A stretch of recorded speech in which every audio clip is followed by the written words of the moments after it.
Pak Tony masih di mute, Pak. Terima kasih kepada si Satini yang telah membawakan doa pembukaan pada malam hari ini. Selanjutnya, saya persilakan Pak Vindes untuk mulai pengajarannya. Silakan Pak Vindes. Baik, Pak Tony, terima kasih. Shalom, Ibu Bapak semuanya. Apa kabar? Semoga sehat-sehat ya, Suster. Apa kabar? Semoga baik, sehat. Amin ya. Kita akan masuk dalam pengajaran malam hari ini. Pengajarannya cukup spesial karena belum pernah saya bagikan di tempat lain juga. Jadi pengajaran malam hari ini benar-benar baru dan saya rasa memang materi malam hari ini jarang diketahui karena menarik ya, karena menarik untuk kita perhatikan. Yang membuat saya terkesan adalah ternyata Yesus itu bersabda sebanyak 7 kali pada saat di Kalvari, dan Bunda Maria itu bersabda juga 7 kali di dalam Injil. 5 di dalam Injil Lukas, 2 di dalam Injil Yohanes. Nah, ini yang jarang sekali umat Katolik ketahui karena mungkin tidak terlalu memperhatikan. Makanya saya bilang ini menarik karena ternyata ada beberapa ahli yang benar-benar memperhatikan dan mengkaitkan antara 7 sabda Yesus di Kalvari dengan 7 sabda Maria di dalam Injil. Nah, kita akan bahas malam hari ini 3 dulu. Bulan depan kalau Tuhan izinkan 4 yang berikutnya. Karena kalau semuanya malam hari ini, takutnya kita nggak kuat ya, karena banyak materinya. Ya, pelan-pelan kita akan masuk ke dalam misteri dari 7 sabda. Ya, saya akan coba share screen. Nah, ini ya, misteri 7 sabda. 7 kali Yesus bersabda di salib dan 7 kali Maria berbicara di dalam Injil. Ya, clue-nya 5 dalam Lukas, 2 dalam Yohanes. Ya, itu Maria berbicara. Ya, itu clue-nya. Sekarang sabda yang pertama. Ibu Bapak, teman-teman coba perhatikan. Sabda pertama yaitu mengenai nilai sebuah ketidaktahuan. Nah, ya kita buka bersama-sama Lukas bab 1 ayat 34. Satu orang volunteer tolong bantu bacakan. Lukas bab 1 ayat 34. Lukas 1 ayat 34. Kata Maria kepada malaikat itu, "Bagaimana hal itu mungkin terjadi karena aku belum bersuami?" Oke, terima kasih Kak Yunita. Bagaimana hal itu mungkin terjadi karena aku belum bersuami? Ya, tolong perhatikan ini adalah sabda pertama dari Bunda Maria. Lalu sabda pertama dari Tuhan Yesus di Kalvari adalah Lukas 23 ayat 34. Satu orang volunteer tolong bacakan Lukas 23 ayat 34.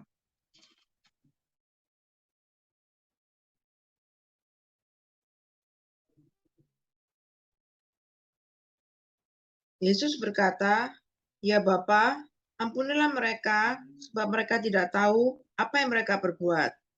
Dan mereka membuang undi untuk membagi pakaiannya. Oke, terima kasih Bu Vivi. Saya akan jelaskan kaitan antara sabda pertama Maria dan sabda pertama Yesus di puncak Kalvari. Ini ada kaitannya Ibu Bapak. Kata-kata yang disampaikan Yesus dan Maria tampaknya hendak mengatakan bahwa kadang-kadang bijaksana untuk mengatakan tidak tahu.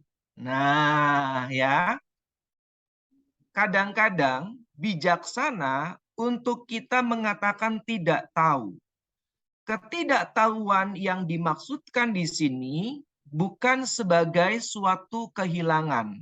Misalkan, Di mana laptopku? Saya tidak tahu. Bukan seperti itu, ya. Di mana suamiku? Saya tidak tahu. Nah, kan? Nah, bukan seperti itu, ya. Tetapi justru sebagai suatu berkat. Hal ini agaknya mengguncang pandangan manusia yang modern, yang sangat menghargai pengetahuan, sehingga segalanya ingin diketahui. Makanya muncul istilah jangan sok tahu. Karena hampir sebagian besar manusia itu pengen dipandang serba tahu. Makanya meskipun tidak tahu, mencoba untuk menjawab agar kelihatannya tahu. Ini yang repot. Makanya sabda yang pertama ini ingin mengajarkan kepada kita bahwa ternyata ketidaktahuan itu merupakan suatu berkat. Ya, ketidaktahuan yang dipuji di sini bukanlah ketidaktahuan terhadap kebenaran, tetapi ketidaktahuan terhadap dosa atau kejahatan. Maksudnya apa? Saya akan jelaskan. Nah, Ibu Bapak, perhatikan. Coba perhatikan apa yang dikatakan oleh Yesus bahwa mereka dapat diampuni hanya karena ketidaktahuan terhadap kejahatan yang mereka lakukan. Maka tadi kita baca dalam Lukas 23 ayat 34, "Ya Bapa, ampunilah mereka sebab mereka tidak tahu apa yang mereka perbuat." Seandainya mereka mengetahui apa yang mereka lakukan, mereka tidak dapat diselamatkan. Hanya ketidaktahuan merekalah yang mengantar mereka ke dalam keselamatan serta pengampunan. Nah, coba buka Kisah Rasul 3 ayat 17. Kisah Rasul 3 ayat 17. Silakan. Hai saudara-saudara, aku tahu bahwa kamu telah berbuat demikian karena ketidaktahuan, sama seperti semua pemimpin kamu. Nah, terima kasih Bu Hartini.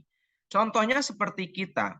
Kalau anak kita berbuat salah, kita akan mudah mengampuni karena anak kita tidak tahu atau belum tahu apa yang ia lakukan adalah salah. Betul nggak Ibu Bapak? Contohnya anak kecil nih. Ya, kayak anak saya baru usia 2,5 tahun. Dia kalau main itu gampang sekali buang-buang mainannya ke kloset. Nah, saya akan mudah mengampuni anak saya karena dia tidak tahu bahwa perbuatan itu salah. Tetapi kalau yang melakukan itu adalah orang dewasa, maka rasanya perbuatan itu sangat sulit diterima.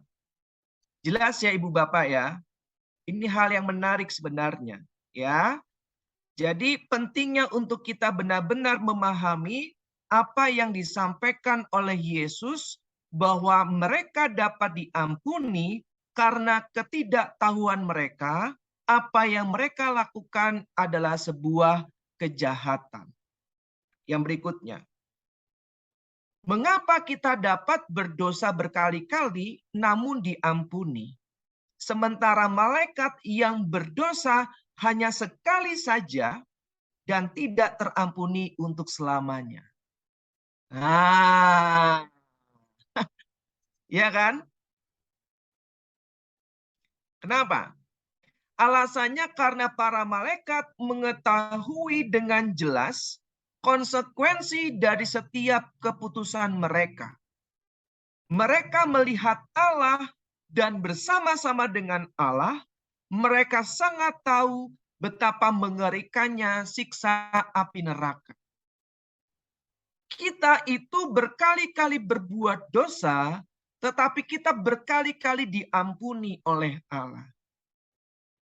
Karena kita tidak tahu apa yang terjadi setelah kematian.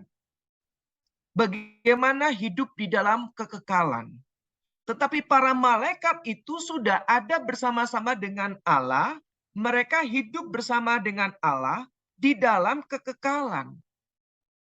Mereka tahu betapa menakutkan siksa api neraka. Dan mereka juga mengalami betapa indahnya kerajaan surga. Mereka juga tahu bahwa konsekuensi dari perbuatan mereka melawan Allah adalah siksa api neraka. Tetapi tetap mereka lakukan. Nah, walaupun mereka melakukan dosa sekali saja, tetapi mereka tidak terampuni untuk selama-lamanya. Karena mereka tahu. Ya. Maka orang yang mengetahui suatu kebenaran akan dihukum dengan lebih berat daripada orang yang tidak mengetahuinya. Dan malam hari ini Ibu Bapak mendengarkan pengajaran ini. Repot. Ya, karena Ibu Bapak dan saya sudah tahu kebenaran ini. Coba buka Yohanes 15 ayat 22. Silakan satu orang volunteer tolong bantu bacakan. Sekiranya aku tidak datang dan tidak berkata-kata kepada mereka, mereka tentu tidak berdosa. Tetapi sekarang mereka tidak mempunyai dalih bagi dosa mereka. Terima kasih Kak Nelly. Dikatakan dengan sangat jelas kan, sekiranya aku tidak datang dan tidak berkata-kata kepada mereka, mereka tentu tidak berdosa. Tetapi sekarang mereka tidak mempunyai dalih bagi dosa mereka. Nah, sekarang kita telah menerima firman Yesus, sabda yang Yesus katakan. Kita tahu mana yang dosa dan mana yang tidak dosa. Kita sudah mendapatkan pengajaran, ada dosa berat, ada dosa ringan yang tidak mendatangkan maut. Maka, kalau kita tahu apa itu kebenaran, tetapi kita tidak melakukannya, justru kita lebih suka melakukan yang jahat, maka hukuman yang kita terima lebih berat daripada mereka yang tidak tahu kebenaran dan firman Tuhan. Nah, ya. Maka pentingnya ketidaktahuan di sini adalah bukan berarti, wah kalau kayak gitu saya nggak usah belajar firman dong. Agar saya dihukumnya tidak lebih berat. Nah, cara berpikir seperti ini tentu sangat salah. Ya, justru kita bersyukur karena kita telah menerima firman Tuhan. Artinya kita tahu kebenaran. Amin ya Ibu Bapak ya. Sehingga pada saat kita tahu kebenaran, kita tahu jalan dan akhirnya kita memperoleh kehidupan. Yesus mengatakan, akulah jalan, kebenaran, dan hidup. Bersyukurlah karena kita sudah menerima kebenaran, maka kita tahu jalan sehingga kita memperoleh kehidupan. Amin Ibu Bapak. Jelas ya di sini ya. Oke, makanya Matius 5 ayat 40, coba kita baca. Matius bab 5 ayat 48. Satu orang volunteer tolong bantu bacakan. Karena itu haruslah kamu sempurna, sama seperti Bapamu yang di surga adalah sempurna. Nah, terima kasih Bu Hartini. Jadi inilah panggilan kita sebagai orang Kristen. Bukan hanya menghindari kejahatan, tetapi setelah kita menghindari kejahatan, kita harus mewartakan kebenaran. Amin Ibu Bapak. Kalau orang-orang di luar sana menghindari kejahatan, tetapi hidupnya masih penuh dengan egois, masih penuh dengan ambisi yang tidak sehat. Nah, kita lebih daripada itu. Kita dituntut untuk tidak hanya menghindari kejahatan, tetapi kita mau menanggalkan kesombongan kita, menanggalkan keegoisan kita, menanggalkan sifat individualis kita, dan kita mau menuju kepada kesempurnaan kasih. Ya, maka sabda pertama yang disampaikan oleh Bunda Maria ketika menerima kabar malaikat mengungkapkan pelajaran yang sama, Ibu Bapak. Dia berkata, saya belum bersuami. Artinya dia tidak mengenal laki-laki. Mengapa ungkapan belum bersuami itu menjadi bernilai dan penting? Sebab ia mempersembahkan keperawanannya kepada Tuhan. Seandainya dia sudah bersuami, maka dia tidak mempersembahkan keperawanannya kepada Tuhan. Maka penting untuk kita sadari bahwa pada saat Bunda Maria mengatakan bagaimana mungkin hal itu terjadi, aku belum bersuami, pesannya sama seperti yang disampaikan oleh Yesus, ya Bapa, ampunilah mereka sebab mereka tidak tahu apa yang mereka lakukan. Karena kalau Maria tahu tentang suami, artinya dia pernah hidup dalam rumah tangga, berarti dia tidak dapat mengandung dan melahirkan Yesus. Jelas ya Ibu Bapak ya. Maka karena ketidaktahuan Maria tentang suami, maka ia mengandung dan melahirkan Yesus Putra Allah. Maka pelajaran ini menjadi sangat penting bahwa tidak semua hal harus kita ketahui. Ya, seperti Bunda Maria yang saat itu belum tahu mengenai suami karena dia belum pernah menikah. Tetapi di balik itu semua ternyata ia dipilih oleh Allah menjadi Bunda Kristus. Kalau dia sudah tahu suami, dia sudah pernah menikah, maka rasanya dia tidak akan dipilih oleh Allah. Jelas ya Ibu Bapak ya. Ini contohnya misalkan kita diajak untuk main togel. Ya, kita nggak tahu sebelumnya.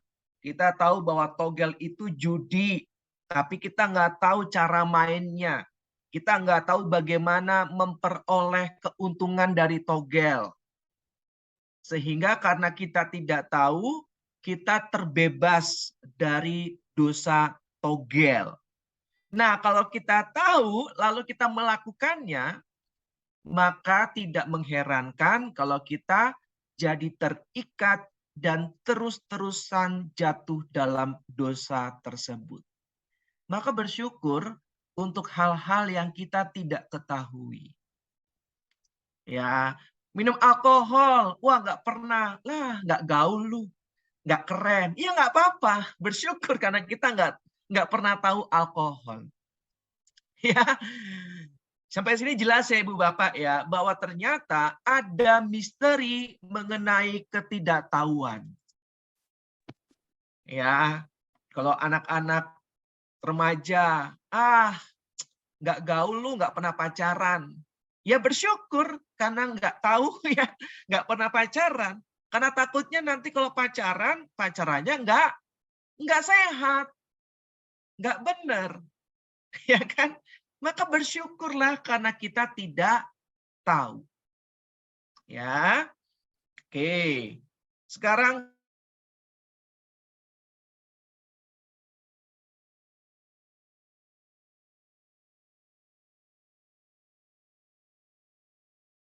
Lukas 1 ayat 38. Silakan satu orang volunteer tolong bantu bacakan.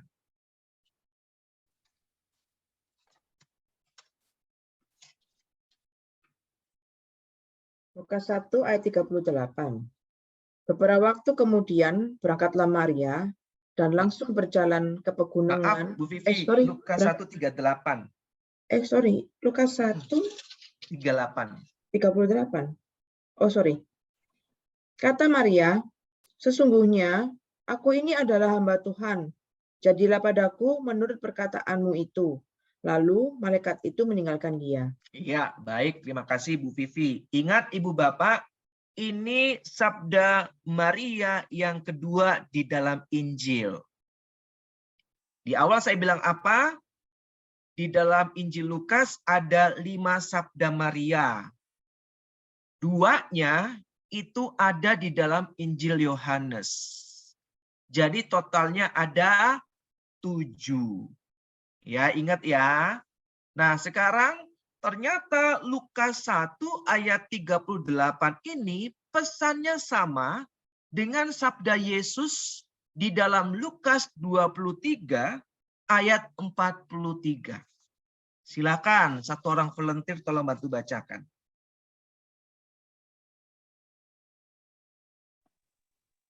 Kata Yesus kepadanya, aku berkata kepadamu, sesungguhnya hari ini juga engkau akan ada bersama-sama dengan aku di dalam Firdaus. Nah, terima kasih Kak Nelly.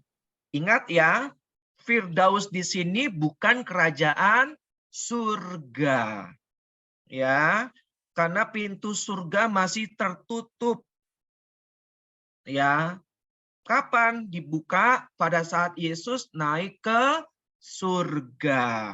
Jadi pada saat ini juga engkau berada bersamaku di Firdaus, itu adalah tempat penantian atau Seol atau Hades atau pangkuan Abraham.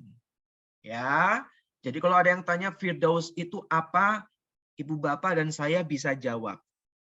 Saya akan jelaskan mengenai sabda yang kedua ini, mengenai misteri kesucian. Hanya ada satu hal yang mutlak dan definitif yang menjadi milik kita di dunia, yaitu kehendak kita. Nah, ini tolong dicatat dan diingat Ibu Bapak, penting sekali, karena seringkali kita merasa bahwa semuanya itu adalah milik kita. Padahal tidak. Ya, yang mutlak milik kita adalah kehendak kita. Kenapa? Karena sewaktu-waktu mobil kita bisa hilang. Betul nggak Ibu Bapak? Rumah kita bisa hilang. Entah karena kebakaran, entah karena disita oleh bank. Tetapi ada satu hal yang mutlak milik kita, yang orang lain itu tidak bisa mengambilnya. Bahkan Tuhan pun tidak mau. Apa itu? Kehendak kita. Nah, jadi satu-satunya milik kita yang mutlak dan definitif adalah kehendak kita. Sementara hal-hal lain dalam kehidupan kita itu bisa diambil dari hidup kita tanpa kita ketahui. Oleh karena itu, sebenarnya tidak ada banyak masalah yang bakal terjadi dalam kehidupan kita selain dari apa yang kita lakukan dengan kehendak kita. Makanya doa Bapa kami itu, jangan masukkan kami ke dalam pencobaan. Bukan Allah yang menginginkan manusia masuk dalam pencobaan, tetapi kehendak kitalah yang memasukkan diri kita ke dalam pencobaan. Hal itulah yang mengakibatkan kisah tentang dua penjahat yang disalibkan di kiri dan kanan Tuhan Yesus berbeda, Ibu Bapak. Jadi yang membedakan mereka itu adalah kehendak mereka. Di sini terjadi peristiwa yang berbeda berdasarkan kehendak yang berbeda. Perhatikan ini. Ya. Oke. Yang pertama, pada awal peristiwa penyaliban tidak ada penjahat yang baik. Betul ya Ibu Bapak ya? Tidak ada penjahat yang baik. Namun ketika penjahat yang disalibkan di sebelah kanan mendengar bahwa orang yang disalibkan di tengah itu mengampuni para pembunuhnya, hatinya mulai berubah. Ia mulai menerima penderitaannya. Coba buka Lukas 23 ayat 40 dan 41. Silakan, satu orang volunteer tolong bantu bacakan. Lukas 23 ayat 40 sampai dengan 41.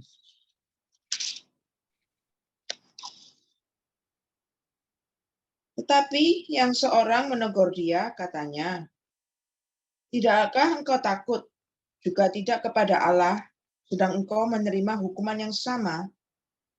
Kita memang selayaknya dihukum, sebab kita menerima balasan yang setimpal dengan perbuatan kita. Tetapi orang ini tidak berbuat sesuatu yang salah." Nah, terima kasih Bu Vivi. Perhatikan Ibu Bapak. Kehendak mereka berbeda di puncak Kalvari.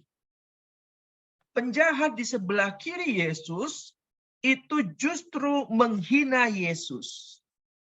Tetapi penjahat di sebelah kanannya berbeda 180 derajat. Perhatikan ini. Justru dengan segala penyesalannya, dia menerima segala konsekuensi dari perbuatan jahatnya. Tetapi dia menambahkan dengan sebuah frase yang sangat baik. Tetapi orang ini tidak berbuat sesuatu yang salah. Di saat para ahli-ahli Taurat, imam agung, orang-orang Farisi, dan semua orang-orang Israel pada umumnya menyalahkan Yesus yang merasa paling benar, tetapi justru orang yang berdosa yang berani mengatakan Yesus tidak bersalah. Ini yang disebut dengan paradoks. Ya.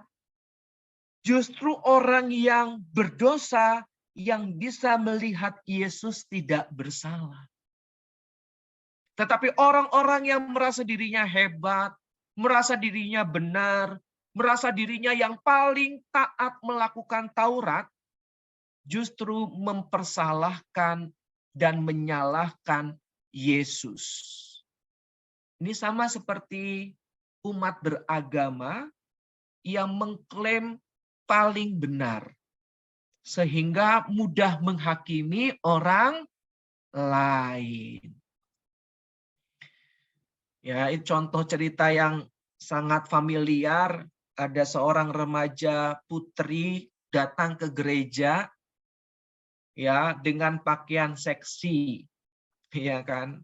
Lalu umat-umat di dalam gereja itu memandangnya penuh dengan sinis. Lalu pada saat ia duduk ditegur oleh ibu-ibu di sebelahnya. "Non, ini kan ke gereja, bukan ke diskotik. Pakai baju kok seksi banget." Lu akhirnya remaja putri ini merasa kecewa dan tidak mau lagi datang ke gereja. Tetapi pada saat dia datang ke diskotik dengan sedih karena telah ditolak di gereja, akhirnya ada seorang teman yang mendatanginya, lalu merangkul dan menguatkannya. "Enggak apa-apa, ayo kita senang-senang." Akhirnya dia merasa bahwa ternyata diskotik orang-orangnya lebih baik daripada orang-orang di gereja. Ya, karena di sana ia merasa diterima, tetapi di gereja dia merasa ditolak.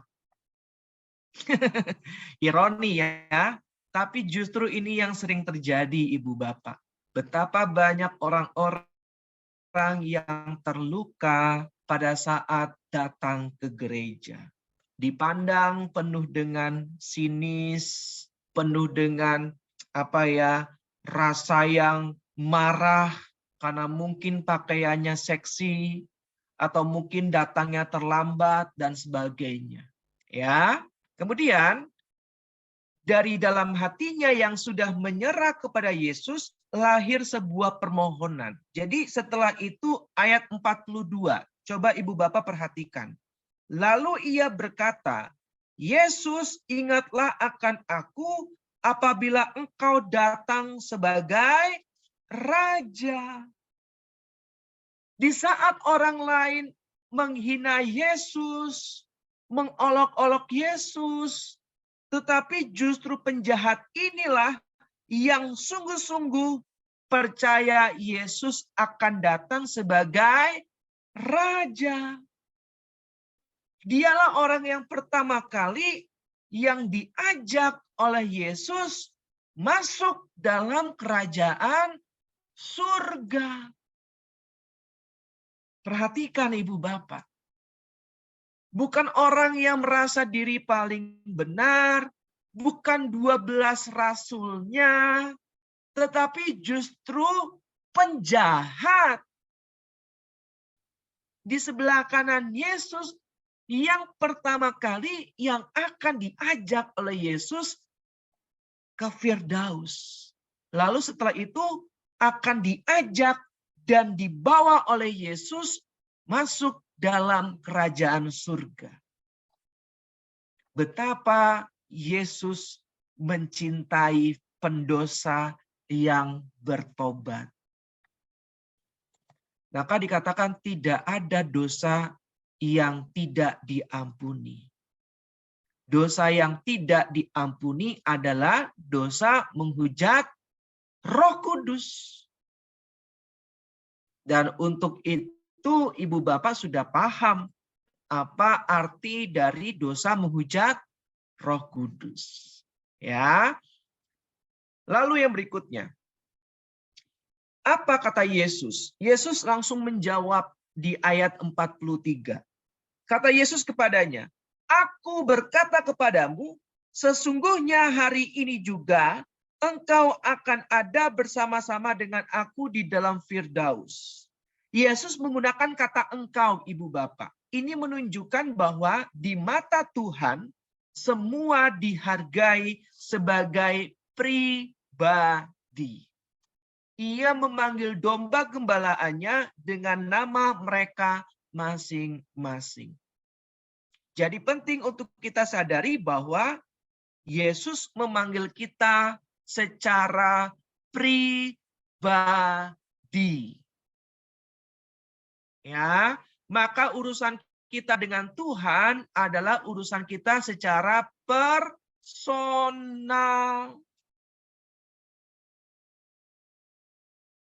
Jadi kalau ada orang yang bilang, udah ngapain doa mulu, nggak kaya-kaya, ngapain pelayanan mulu, toh juga nggak dibayar, nggak usah didengerin. Karena urusan kita dengan Tuhan adalah urusan personal. Ya, di kaki salib, Maria menyaksikan pertobatan penjahat yang baik itu, dan jiwa Maria pun bergembira karena penjahat itu menerima kehendak Allah. Perhatikan. Kehendak pribadinya membawanya pada keselamatan. Sehingga Allah menghendaki ia masuk dalam kerajaan surga. Ini menarik nih. Bahwa ternyata kehendak pribadi juga sangat menentukan tujuan ke arah mana kita mau melangkah. Makanya kehendak ini sangat penting untuk kita perhatikan. Apa langkah hidup kita, apa kata-kata kita, apa sikap dan perbuatan kita. Karena ini yang akan menentukan kita arah tujuan mana yang akan kita pilih. Beda ya, penjahat sebelah kiri berkehendak menghina Yesus sehingga ia tidak diselamatkan. Tetapi kehendak penjahat sebelah kanan justru sebaliknya. Ia sungguh percaya Yesus akan datang sebagai raja dan akhirnya ia pun diselamatkan. Ya. Dalam sabda kedua, Putra Allah menjanjikan Firdaus sebagai penghargaan atas penyerahan dirinya itu. Saat inilah Maria teringat akan sabda kedua yang pernah diucapkannya kurang lebih 30 tahun sebelumnya. Perhatikan ini. Ketika malaikat Tuhan tampak dan memberitahukan bahwa dia akan menjadi ibu bagi dia yang sekarang mati di salib. Jadi Bunda Maria ingat akan apa yang ia katakan 30 tahun sebelumnya. Ya. Apa? Dalam sabdanya yang pertama, Maria mempertanyakan bagaimana hal itu bisa terjadi karena ia belum bersuami. Perhatikan, misteri ketidaktahuan. Ya. Namun ketika malaikat itu mengatakan bahwa ia akan mengandung dari Roh Kudus, perhatikan nih, karena Maria tidak tahu, maka ia mengandung dari Roh Kudus. Ya. Maria langsung menjawab, terjadilah padaku menurut perkataanmu itu. Fiat mihi secundum verbum tuum. Sangat terkenal ya. Terjadilah padaku menurut perkataanmu itu. Nah, Ibu Bapak silakan catat. Ada 3 fiat terbesar dalam kehidupan di dunia. Ini merupakan salah satu fiat terbesar yang pernah terjadi di dunia. Fiat yang pertama, terjadi pada peristiwa penciptaan.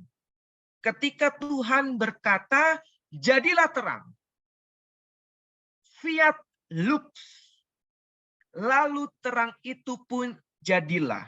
Nah, ini fiat terbesar yang pertama. Ya.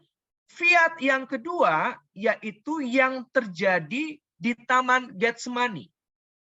Ketika Yesus minum piala keselamatan sambil berkata, jadilah kehendakmu. Fiat voluntas tua. Matius 26 ayat 42. Lalu fiat yang ketiga saat Maria mengatakan fiat mihi secundum verbum tuum. Terjadilah padaku menurut perkataanmu itu. Nah, jadi ada 3 fiat terbesar dalam kehidupan dunia. Fiat lux, fiat voluntas tua, dan fiat mihi secundum verbum tuum. Jelas ya Ibu Bapak ya? Inilah misteri kesucian. Jadilah padaku menurut perkataanmu itu. Ya. Nah, berikutnya. Kaitannya Ibu Bapak, ini menarik sekali. Jadi kaitannya sabda Yesus yang kedua dengan sabda Maria yang kedua itu sangat erat. Sabda Yesus yang kedua di Golgota dan ungkapan iman Maria yang kedua di Nazaret mengandung pelajaran yang sama. Coba ada orang yang bisa menyambungkan misteri ini coba. Bayangkan Ibu Bapak, saya pun waktu menyiapkan materi ini terkesima sekali. Sangat-sangat berhikmat. Ini bagi saya suatu pelajaran yang sangat dalam. Dan orang itu adalah Beato Fulton Sheen. Makanya saya sangat suka dengan buku-buku beliau sangat dalam, dan benar-benar tidak pernah saya bayangkan sebelumnya. Pengajaran-pengajarannya luar biasa. Jadi dia bisa mengkaitkan sabda kedua Yesus di Golgota dengan sabda kedua Maria di Nazaret. Luar biasa. Mengandung pelajaran yang sama, pesan yang sama. Setiap orang di dunia ini mempunyai salib, namun salib itu berbeda untuk setiap orang. Perhatikan ini. Jadi inilah misteri kesucian, misteri salib. Penjahat di sebelah kanan disalib, memikul salibnya. Sedangkan Maria juga punya salib. Jadi salib itu adalah misteri kesucian. Dan masing-masing orang di dunia memiliki salib yang berbeda. Salib bagi penjahat tidak sama dengan salib bagi Maria. Perbedaannya tergantung pada rencana Tuhan bagi setiap orang. Maka setiap manusia punya salibnya masing-masing. Tergantung rencana Tuhan. Teman saya, ibu bapak itu kaya banget. Usahanya sangat sukses, sangat maju. Tetapi dia bergumul dengan istrinya karena di usia perkawinannya yang sudah lama belum dikaruniai seorang anak. Tetapi ada teman saya yang hidupnya sederhana, menikah 3 tahun, telah dikaruniai 2 anak.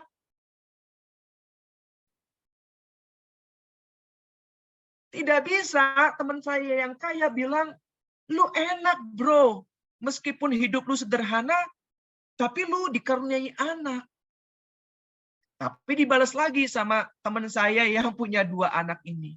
Lalu enak bro, walaupun nggak punya anak, tapi harta lu berlimpah. Lu bisa kemana-mana, lu bisa beli apa yang lu mau. Ya nggak bisa gitu juga.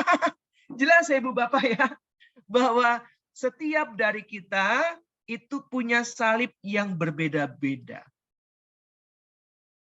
Ya, dan kita nggak bisa bilang bahwa salib A lebih baik daripada salib B, atau salib B lebih baik daripada salib A.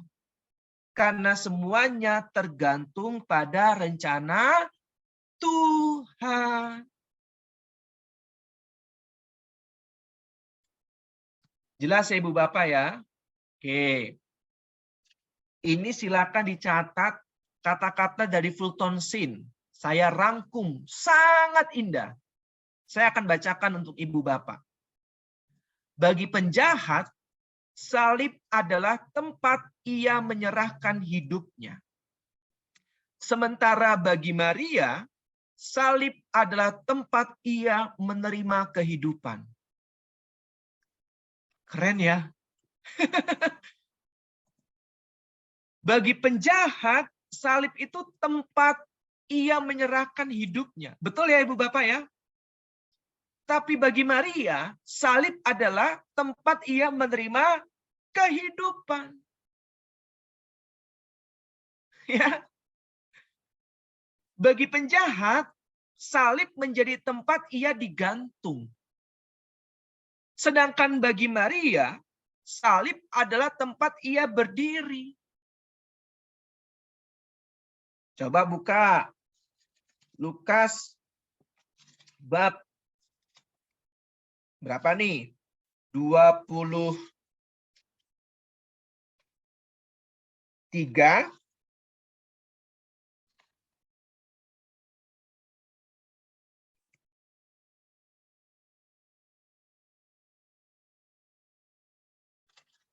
ayat yang ke mana nih? Ini karena Alkitab yang saya pegang beda. Biasa kalau saya pakai Alkitab saya langsung menemukan karena sudah hafal letaknya. Lukas bab 23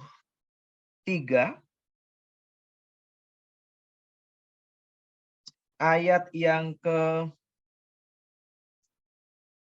mana nih? Kok Lukas, sorry. Yohanes. Salah, maaf. Yohanes bab 19 ayat 25. Satu orang volunteer tolong bantu bacakan. Dan dekat salib Yesus berdiri ibunya dan saudara ibunya Maria, istri Klopas dan Maria Magdalena. Nah, terima kasih Bu Hartini. Ya, jelas ya Ibu Bapak ya. Jadi salib bagi penjahat tempat ia digantung. Tetapi salib bagi Maria tempat ia berdiri. Ya, bagi penjahat salib berguna untuk mendapatkan pembebasan. Ya, sedangkan bagi Maria salib berarti menerima suatu misi.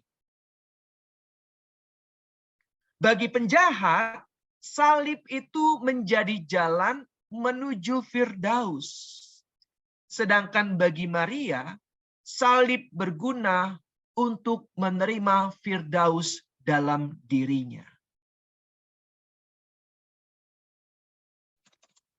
Sampai sini, apakah ada pertanyaan Ibu Bapak? Semoga nggak berat ya materi malam hari ini. Silakan Bu Vivi. Pak Kapindes, tadi kutipan itu diambil dari siapa Pak Kapindes? Beato Fulton Sheen. Fulton Sheen. Ya. Oke, makasih. Sama-sama Ibu. Di googling saja Fulton Sheen, nanti akan muncul. Dan kalau Bu Vivi kan suka dengan bahasa Inggris ya, buku-bukunya banyak dalam edisi bahasa Inggris. Kalau edisi bahasa Indonesia itu sangat jarang, sangat terbatas. Tetapi dalam bahasa Inggris sangat banyak. Nah itu bisa dicari dan silahkan dibaca. Sangat dalam maknanya. Sama-sama Bu Vivi. Silakan yang lain kalau ada pertanyaan. Maka seperti yang saya bilang, malam hari ini 3 aja cukup. Karena saya melihat ekspresinya udah pada mengkerutkan dahinya, makanan apa ini. Ya semoga kita semua jelas ya, Ibu Bapak ya. Ini misteri yang kedua ya, misteri kesucian mengenai salib. Jadi salib menurut penjahat dan salib menurut Maria atau bagi Maria. Ya, dari sabda Yesus Lukas 23 tadi dengan sabda Maria Lukas 1 ayat 38 tadi. Ya, dua-duanya memiliki makna yang sama. Ya, kalau nggak ada pertanyaan saya lanjut ya. Oke. Kak, bentar Kak. Tadi Ya. saya miss. Yang tempat Maria berdiri tadi itu di mana Kak? Yohanes 19 ayat 25. Oke, makasih. Sama-sama Ibu.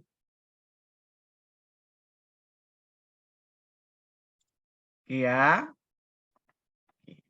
Sekarang sabda yang ketiga. Ya, sesama umat beriman. Ya. Oke.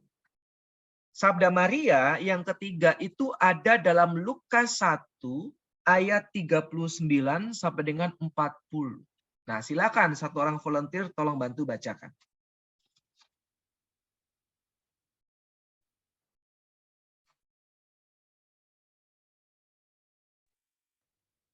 Beberapa waktu kemudian berangkatlah Maria dan langsung berjalan ke pegunungan menuju sebuah kota di Yehuda. Di situ ia masuk ke rumah Zakaria dan memberi salam kepada Elizabeth. Nah, terima kasih Bu Vivi. Jadi di ayat 40 itu merupakan sabda Maria yang ketiga. Selama ini ada yang ngeh nggak? Nggak ada ya, saya juga nggak ngeh loh. Tapi waktu saya menyiapkan materi ini, saya baca, saya merenungkan, iya ya, benar juga gitu ya. Di situ ia masuk ke rumah Zakaria dan memberi salam. Ini kan sabda, ya kan?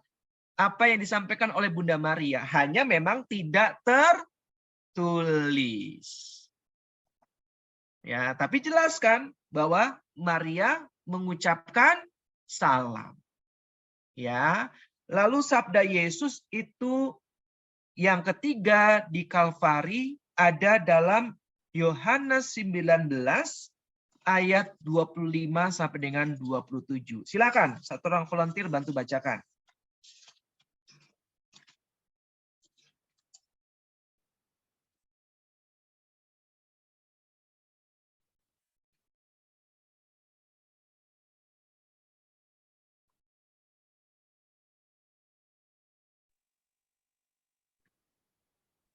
Silakan.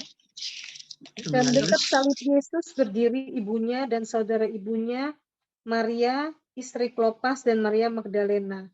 Ketika Yesus melihat ibunya dan murid yang dikasihinya di sampingnya, berkatalah ia kepada ibunya, "Ibu, inilah anakmu." Kemudian katanya kepada muridnya, "Inilah ibumu." Dan sejak saat itu murid itu menerima dia di dalam rumahnya. Nah, terima kasih Kak Nelly. Ini adalah sabda Yesus yang ketiga di puncak Kalvari.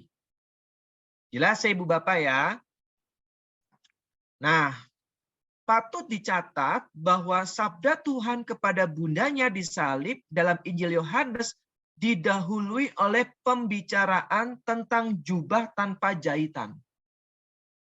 Jelas ya Ibu Bapak ya? Jadi Yohanes mencatat bahwa telah terjadi percakapan di antara para serdadu Romawi itu mengenai jubah Yesus yang tanpa jahitan, yang dikenakan oleh Tuhan dan sekarang diundi oleh para serdadu. Coba baca ayat 23-nya. Yohanes 19 ayat 23. Silakan.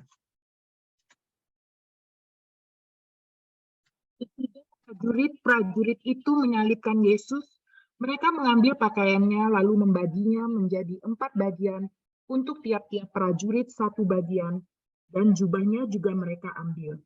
Jubah itu tidak berjahit dari atas ke bawah, hanya 1 tenunan saja. Nah, ya, jubahnya tidak dibagi-bagi, diambil satu kesatuan.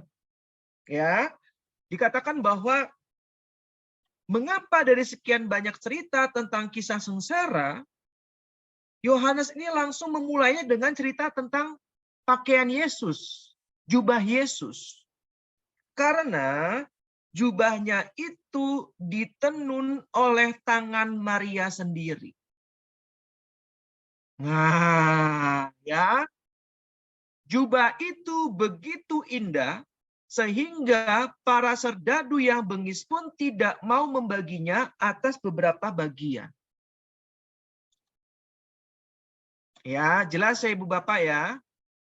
Hukum memberikan hak kepada mereka untuk mengambil barang dari orang yang mereka salibkan. Itu ada hukumnya. Mereka boleh punya hak untuk mengambil barang dari mereka yang disalibkan. Namun di sini para serdadu menolak untuk membagi barang rampasan mereka. Mereka membuang undi atasnya sehingga yang menang mendapatkan jubah itu secara utuh. Ibu Bapak, ini ada maksudnya loh. Ya.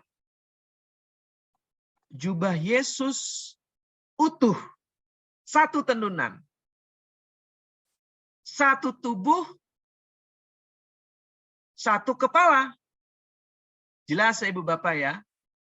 Tapi dalam tubuh itu banyak anggotanya. Tetapi tetap 1 tubuh. Dan jubah itu melindungi tubuh. Yaitu tubuh Yesus sendiri. Dan dibiarkan utuh. Karena begitu indah. Hasil tenunan dari Bunda Maria. Menarik ya. Makanya ini misteri yang ketiga. Sesama umat beriman. Ya, saya akan jelaskan maksudnya apa. Setelah menyerahkan pakaian kepada mereka, ia membuang undi atasnya. Sekarang dari salib, Yesus menyerahkan dia yang telah menenun jubah itu tanpa jahitan. Ini loh maksudnya. Jadi setelah menyerahkan jubahnya, Yesus menyerahkan Bunda Maria. Nah, makanya Bunda Maria adalah Bunda Gereja. Keren ya. Tuhan Yesus menatap dua orang yang sangat dikasihinya, yaitu Maria dan Yohanes. Pertama-tama, ia berbicara kepada bundanya. Tidak memanggilnya dengan sapaan ibu, tetapi wanita. Coba perhatikan. Kalau versi bahasa Indonesia itu diterjemahkan kata ibu. Ibu, inilah anakmu, kemudian kepada muridnya, inilah ibumu. Ya, tapi kalau ibu bapak baca versi aslinya, itu terjemahannya sebenarnya wanita. Ya, karena mungkin kalau di bahasa Indonesia kan biar lebih sopan. Jelas ya Ibu Bapak ya. Tapi aslinya itu wanita. Nah, Santo Bernardus menjelaskan hal ini dengan baik sekali. Seandainya Yesus memanggilnya dengan ibu, itu menunjukkan bahwa Maria hanyalah ibunya sendiri. Bukan ibu bagi orang lain. Untuk menyatakan bahwa sekarang Maria telah menjadi ibu bagi semua orang yang ia selamatkan, ia menganugerahinya dengan sebuah gelar keibuan yang bersifat universal, yaitu wanita. Kemudian ia menyatakan kehadiran murid yang dikasihinya dengan menambahkan, "Hai wanita, inilah anakmu." Ia tidak menyebutnya dengan nama Yohanes, sebab bila dia menyebutkan demikian, maka Yohanes itu adalah putra Zebedeus. Ia membiarkannya tanpa nama supaya dapat mewakili semua umat manusia. Ini menurut Santo Bernardus. Jelas ya Ibu Bapak ya? Oke. Nah, ini merupakan sebuah perjanjian. Pada malam perjamuan terakhir, Yesus memberikan tubuh dan darahnya kepada umat manusia. Sekarang ia menyerahkan menyerahkan ibunya. Di sini Tuhan Yesus membentuk suatu hubungan yang baru, Ibu Bapak. Ya, jelas ya. Jadi pada saat malam perjamuan terakhir, Yesus memberikan tubuh dan darahnya. Di puncak Kalvari, Yesus memberikan atau menyerahkan ibunya sendiri. Artinya apa? Yesus membentuk sebuah hubungan yang baru. Yaitu suatu hubungan di mana ibunya menjadi ibu bagi semua umat manusia. Dan sebaliknya, kita semua menjadi putra-putri ibunya. Jelas ya Ibu Bapak ya? Oke, jadi kalau ada yang tanya kita bisa bantu untuk menjelaskan. Ya, menurut Santo Bernardus. Ini adalah sebuah pengajaran dari Bapak Gereja. Ya, ini tradisi gereja namanya. Ya. Oke. Lalu apa kaitannya dengan salam Maria kepada Elizabeth? 33 tahun sebelum peristiwa Kalvari, Maria menyadari misinya untuk membawa putranya kepada umat manusia. Perhatikan ini. Sebelum putranya dilahirkan, dia sudah dipenuhi oleh keinginan suci yang demikian besar itu. Memang tidak ada rekaman yang tepat tentang kata-kata yang diucapkan Maria kepada Elizabeth.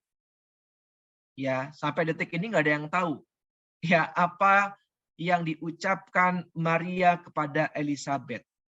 Namun, Ibu Bapak coba perhatikan. Ketika ia menyalami saudarinya, saat itu juga terjadi suatu persaudaraan yang baru. Elizabeth tidak lagi menyapa sebagai saudara, sebaliknya Elizabeth berkata dalam Lukas 1:43. Silakan. Wah, ini indah sekali nih. Siapakah aku ini sampai ibu Tuhanku datang mengunjungi aku? Nah, bayangkan Ibu Bapak, Elizabeth langsung mengatakan, siapakah aku ini sampai ibu Tuhanku datang mengunjungi aku. Ini kan suatu hal yang sangat indah. Maria memberi salam, akhirnya Elizabeth menangkap pesan itu, bayi yang ada di kandungannya melonjak penuh kegirangan, ya kan? Lalu mengatakan hal yang sangat indah, siapakah aku ini sampai ibu Tuhanku datang mengunjungi aku. Inilah persaudaraan yang baru. Yang telah dimulai oleh Bunda Maria pada saat mengunjungi Elizabeth, saudarinya. Dan Yesus menegaskan kembali pada saat di Kalvari. Ibu, inilah anakmu, anak, inilah ibumu. Jadi ada kaitannya dengan salam Maria kepada Elizabeth, yaitu mengenai sebuah persaudaraan. Anak yang di dalam rahim Elizabeth melonjak. Dua anak yang belum dilahirkan ini sudah menjalin suatu hubungan sebelum mereka membuka pintu gerbang kelahiran secara fisik. Hebat ya. Jadi dua bayi dalam kandungan itu sudah menjalin suatu hubungan. Ya. Sudah saling berinteraksi. Ada persaudaraan di dalamnya. Dan sama-sama Yohanes namanya, meskipun orangnya berbeda. Nah, ya. Oke, perhatikan.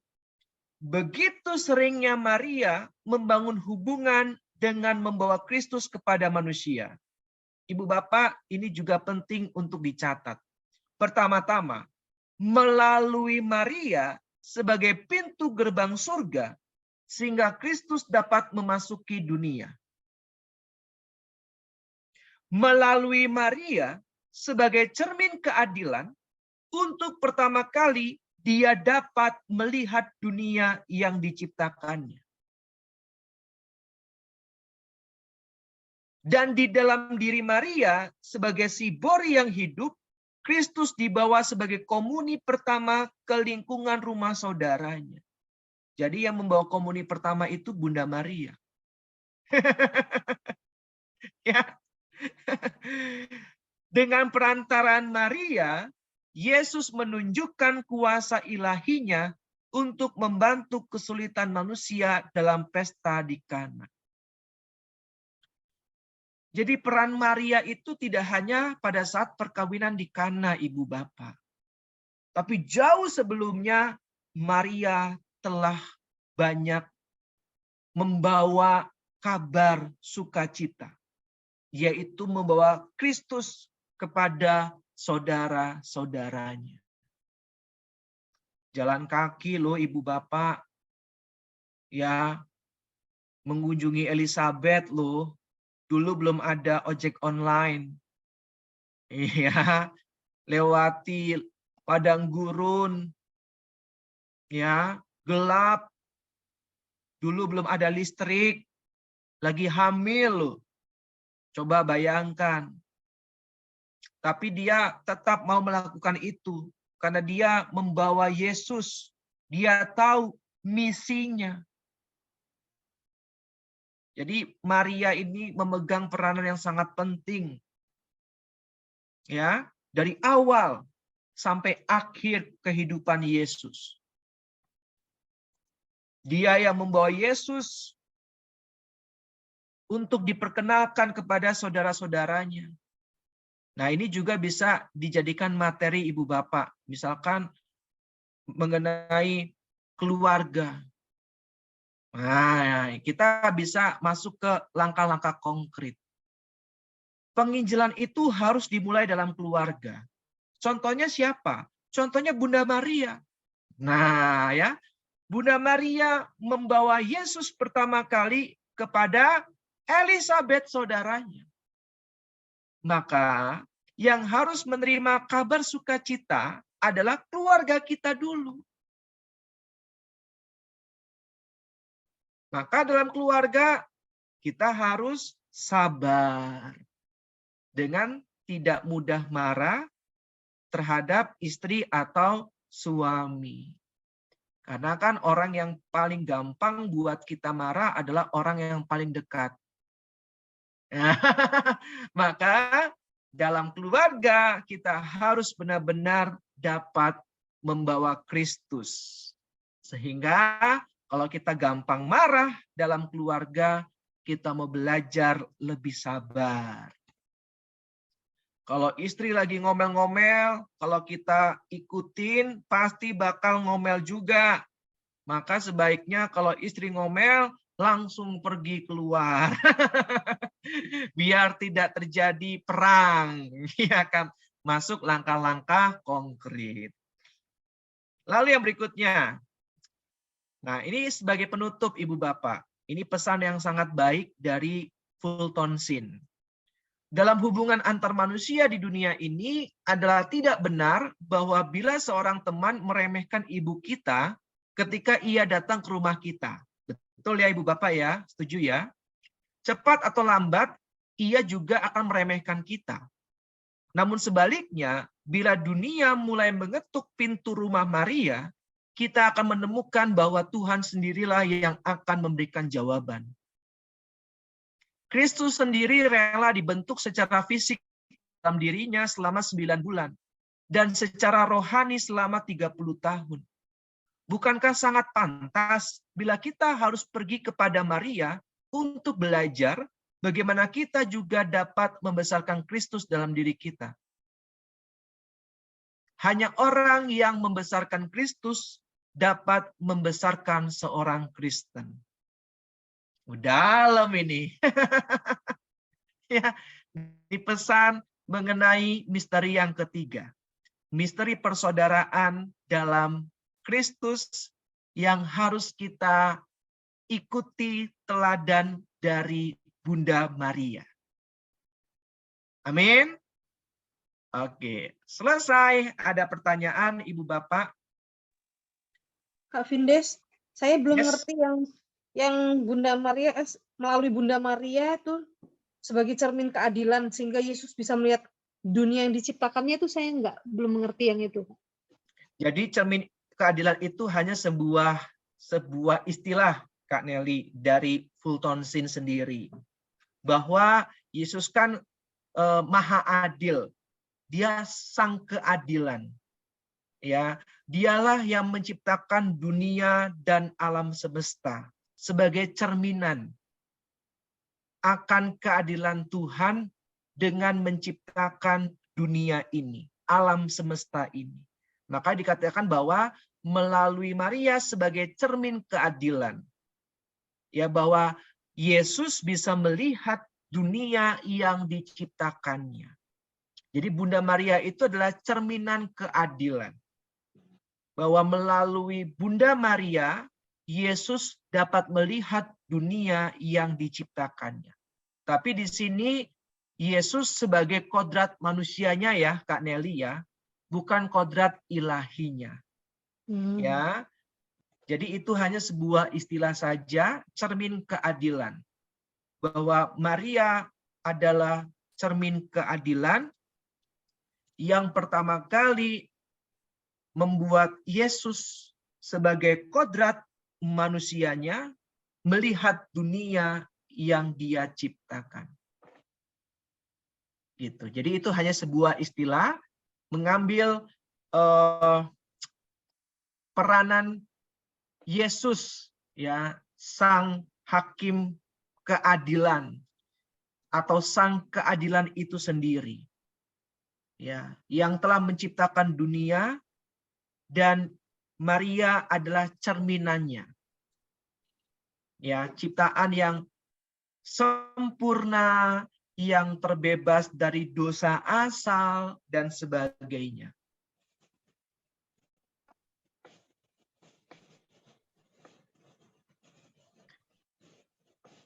Oke, ini Bu Ana ada Makasih Kak Vindes. pertanyaan. Ya, sama-sama Kak Nelly. Semoga cukup menjawab ya. Jadi itu hanya istilah saja, tidak ada penjelasan lebih lanjut dari Fulton Sheen. Kalau menurut versi saya seperti tadi yang saya jelaskan, bahwa keadilan di sini merupakan istilah mengambil dari identitas Yesus sebagai sang hakim adil, sang keadilan itu sendiri, dan Maria adalah cermin keadilan itu. Bukunya ini, Bu, bentar. Nah ini rasanya udah nggak ada lagi Bu Ana, kelihatan nggak? Misteri 7 Sabda. Terbitan Obor, ini buku lama. Kelihatan nggak? Kelihatan ya? Nanti saya fotokan saja, saya kirim di grup mitra, nanti teman-teman mitra yang akan kirim di grup Ibu Bapak semua. Semoga masih ada di Obor atau di Tokopedia. Ya, semoga ya. Bagus sekali memang. Oke. Ada lagi pertanyaan? Ini baru misteri yang ketiga ya, Ibu Bapak ya. Jadi kalau Tuhan kasih kesempatan nanti kita akan masuk misteri yang keempat, 5, 6, dan 7. Silakan Ibu Bapak cari sendiri dulu. Sabda Yesus sisanya di Kalvari, yang keempat, kelima, keenam, dan ketujuh. Lalu Sabda Maria masih ada di dalam Injil Lukas itu 2 lagi, dan Injil Yohanes 2 lagi. Nah, silakan cari. Ya. Jadi nanti kalau udah ketemu boleh dibagikan. Jadi total semua ada 7 ya.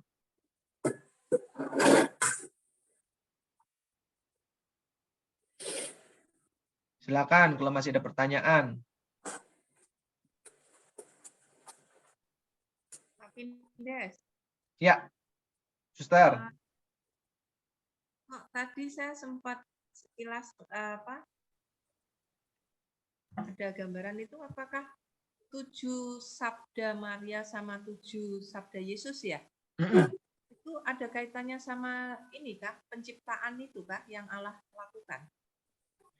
Kan selalu ini angka 7 itu sebagai simbol orang Katolik itu kan angka simbol yang benar-benar ini toh diarahkan ada hubungannya sama kisah penciptaan. Iya. Saya nggak tahu, Suster, untuk masuk ke dalam kisah penciptaan. Nanti coba saya cari tahu ya, Suster ya. Untuk saat ini saya belum tahu. Ini pertanyaan yang sangat bagus. Tetapi mengenai angka 7 memang suatu angka yang sangat kental dalam tradisi Yahudi ya. Kita tentu tahu bahwa 7 itu adalah angka sempurna. Selain angka 7 ada angka 3 dan angka 10. Dan tradisi itu diteruskan oleh gereja sampai sekarang. Ya. Saya menyesal, saya sungguh menyesal 3 kali ya.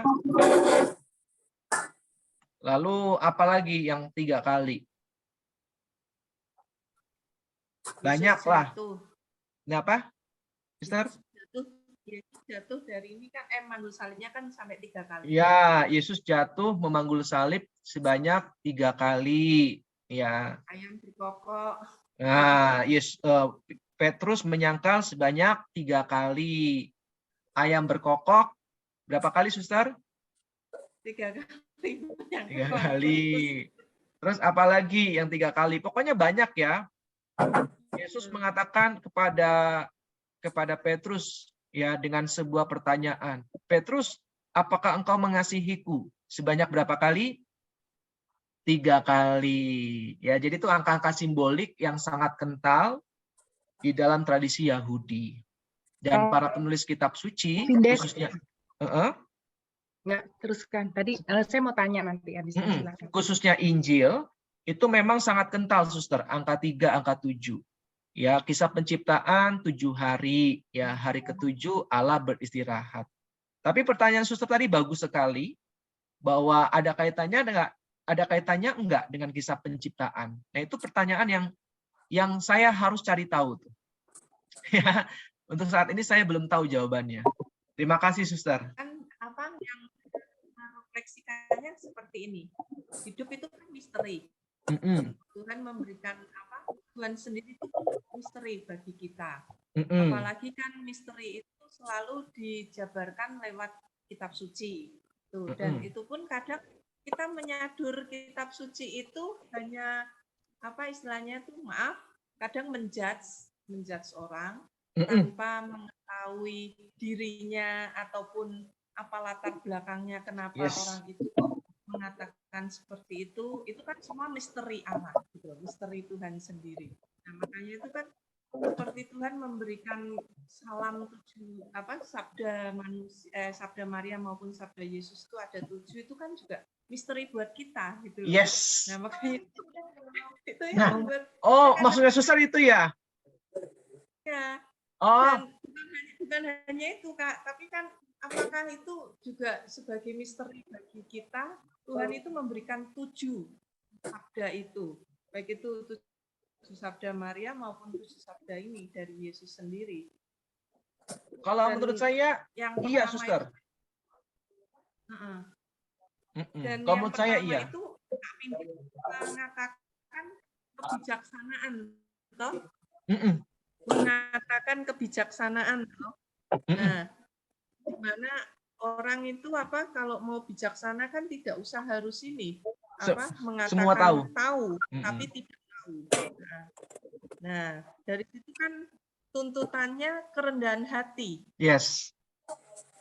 Itu makanya itu mungkin misteri yang pertama itu dikatakan oleh apa sabda Maria maupun sabda Yesus itu sendiri untuk kita berani, mau nggak kita rendah hati?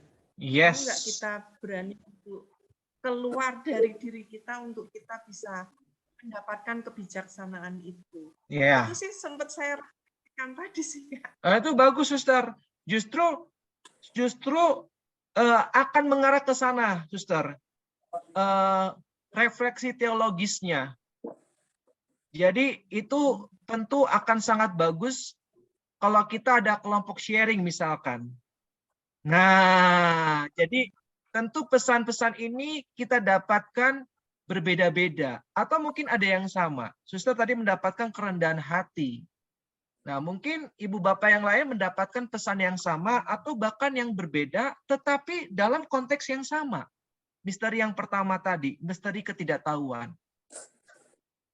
Nah, makanya kelompok sharing itu bisa dilakukan untuk kita semakin memperkaya pesan-pesan apa yang kita dapatkan dalam setiap misteri ini. Terima kasih, Suster. Bagus sekali. Terima kasih, Kak Pindes. Ya, ini kalau aja. ini kalau dijadikan materi renungan bagus, Suster. Ya, mengangkat tema mengenai kerendahan hati. Ya. Cukup dengan misteri yang pertama. Dan itu misteri pertama bagi saya kerendahan hati itu enggak mudah loh, luar biasa sulit. kalau kita nggak menyadarinya itu. Kadang Iya. kan kerendahan hati yang kita sadari itu ada yang bersifat semu, ada yang bersifat, oh saya sudah rendah hati tapi padahal belum gitu loh. Itu kadang yang itu menjadikan misteri juga. Yang repot itu, Suster, kalau misalkan kita sudah dikenal hebat, Belum kasih yang baru lalu dalam sebuah seminar ada pertanyaan dari peserta, berani nggak kita jawab? Saya nggak tahu.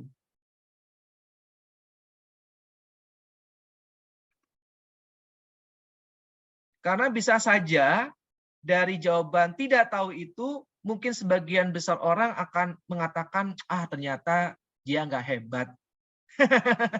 Ya. Nah itu ya, itulah kerendahan hati, berani untuk tidak dikagumi. Ya. Makanya ini yang disebut dengan misteri ketidaktahuan. Luar biasa ya. Iya. Tema malam ini. Tapi kalau bagi saya kerendah hatian itu salah satunya juga berani untuk menanggung berani untuk disakiti gitu. Jadi tidak Yes. tersakiti kan salah satu juga suatu bentuk kerendah hatian. Kalau orang gampang terluka tuh kan berarti nggak rendah hati kan. Nah, Itu ini kalau bagus menurut nih saya. kalau kita sharing ya, ada kelompok sharing gitu. Wah, semakin diperkaya. Saya mau tanya Kak Vindes, Ya, tadi kan saya tertarik dengan nilai sebuah ketidaktahuan. Katanya kan orang berdosa itu karena sudah mengetahui tapi tetap dilakukan. Nah, kadang kan orang bisa aja berkedok misalnya, oh aku nggak tahu kayak gitu. Apakah tidak berusaha mencari suatu kebenaran itu adalah dosa? nah bagus nih pertanyaannya. Iya. Kalau misalkan benar-benar tidak tahu, ya nggak apa-apa. Tapi kalau berkedok tidak tahu, berarti pura-pura nggak tahu. Tapi kan manusia itu kan sebenarnya rasa ingin tahunya kan sangat besar. Mm-mm. Benar kan? Jadi harusnya mereka tuh kan harus berusaha mencari kebenaran kan harusnya. Betul. Tapi banyak umat Katolik juga, misalkan nih ya, nggak tahu kalau misalkan mengendarai sepeda motor, lampu merah itu harus berhenti. Buktinya apa? Lampu merah tetap Jalan. jalan. Iya Kalau kan? saya tergantung sikon, kalau ke susu ya terpaksa. Kalau mau Iya. ketinggalan pesawat. Nah, makanya bahwa apa yang menjadi nilai-nilai ketidaktahuan ini harus kita lihat dari berbagai aspek. Misalkan ya, kita yang sudah belajar firman Allah, tentu kita akan lebih banyak tahu hal-hal yang sebenarnya tidak boleh kita lakukan. Ya, contoh misalkan kita harus taat kepada pemerintah. Ya, kita tahu tuh dalam Roma bab 13 ayat 1 sampai dengan 3 ada tuh. Nah, kita sudah belajar untuk taat kepada pemerintah termasuk taat lalu lintas. Maka kalau misalkan lampu merah artinya kita harus taat. Berhenti dong. Nah, kita tahu itu perbuatan salah dan itu ada di dalam perintah Tuhan untuk mentaati pemerintah. Salah satunya dengan taat terhadap rambu-rambu lalu lintas. Tapi umat Katolik ada juga yang nggak tahu. Tahu secara hukum hukum lalu lintas, tapi nggak tahu kalau di dalam Alkitab juga ditekankan mengenai hal itu. Nah, kita yang tahu akan dituntut lebih berat. Berarti harusnya kita ini mencari pengetahuan berarti atau mending nggak usah supaya Nah, kita tidak tadi tahu. saya bilang bukan berarti kita kalau gitu nggak usah cari tahu yang benar dong. Nah, pemikiran seperti itu yang salah. Justru karena kita sudah tahu kebenarannya, maka kita tidak akan melakukan apa yang salah. Karena hukum kebenaran yang kita terima, yang kita dengar, dan yang kita jalankan, itu berguna bagi kehidupan kita. Sangat menyedihkan kalau kita sudah disediakan, tapi kita tidak mengetahuinya. Contoh misalkan, kalau kita minum obat kan ada aturan untuk apa? Minum obat ya. Komposisinya apa kita baca dulu ya. Betul nggak Ibu Bapak? Obat ini diminum, kita ke dokter ya, sehari 3 kali ya Ibu Bapak setelah makan. Kita tahu tuh yang benar seperti apa. Tapi kita nggak mau dengerin. Kita minum obat itu sehari 5 kali. Kira-kira apa yang terjadi? Mungkin aja kita keracunan obat. Overdosis. Ya, atau kita minum vitamin. Ada tuh cara pemakaian atau aturan pemakaian. Vitamin ini sehari 1 sendok makan. Tapi kita kita minum vitamin 1 hari 3 sendok makan. Nah, ya, bahwa ternyata lebih baik kita tahu kebenarannya. Ya, karena dengan kebenaran itu kita akan selamat, akan hidup. Semoga ada gambaran ya Bu Hartini ya. Iya, setuju Kak.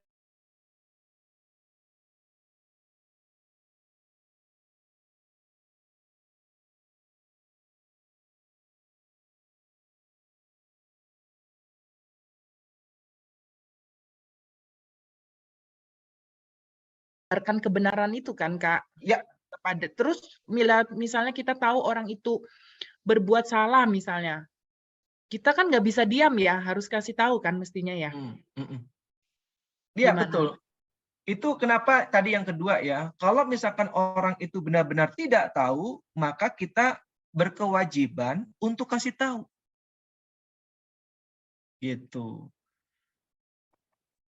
Kemarin saya tuh lagi nyetir Ibu Bapak. Saya mau putar balik tuh di Gading Serpong. Tiba-tiba di kiri saya ada mobil mau nyalip saya, nggak mau ngantri di belakang. Saya buka kaca, saya tegur, Mas, ngantri di belakang. Masnya nggak terima. Saya bilang, Mas, ngantri di belakang. Langsung dia maju, nggak di depan saya lagi. Akan menjadi salah kalau saya tidak menegurnya. Iya kan? Konsekuensinya ya nanti orang itu bisa marah, ngajakin ribut, ya sudah itu konsekuensinya. Tapi kalau misalkan hal-hal yang tidak baik itu didiamkan, wah, repot bangsa Indonesia. Ya kan? Maka banyak sekali penggiat-penggiat sosial media tuh yang sampai mengupload videonya ada motor yang jalan di atas trotoar, ya ditegur oleh pengguna jalan kaki, ya divideokan. Ya biar viral. Biar orang-orang Indonesia itu tahu kalau itu perbuatan yang salah dan merugikan banyak orang. Nah, apalagi kalau umat Katolik.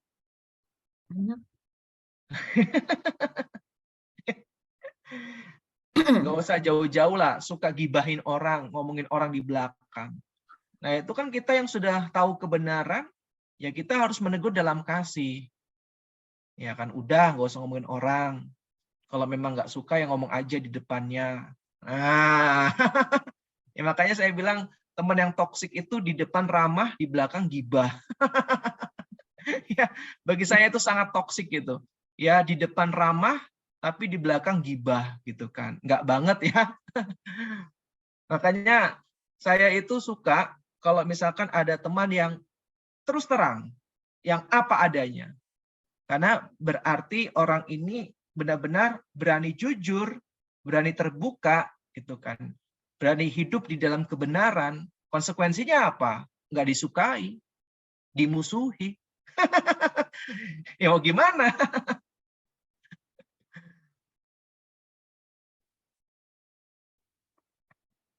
Oke, terima kasih Bu Hartini. Ada lagi pertanyaan Ibu Bapak? Saya stop share ya. Saya coba sharing materi malam ini di kolom chat. Boleh di-share di WA Kakak? Boleh. Suster, nanti maklum gaptek Kak. nggak apa-apa, Suster.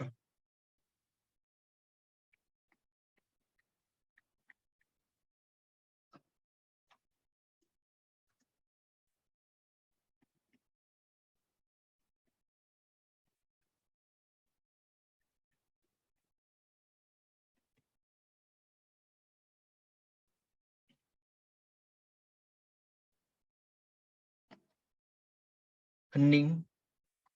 Ibu Bapak kalau nggak ada pertanyaan boleh sharing loh.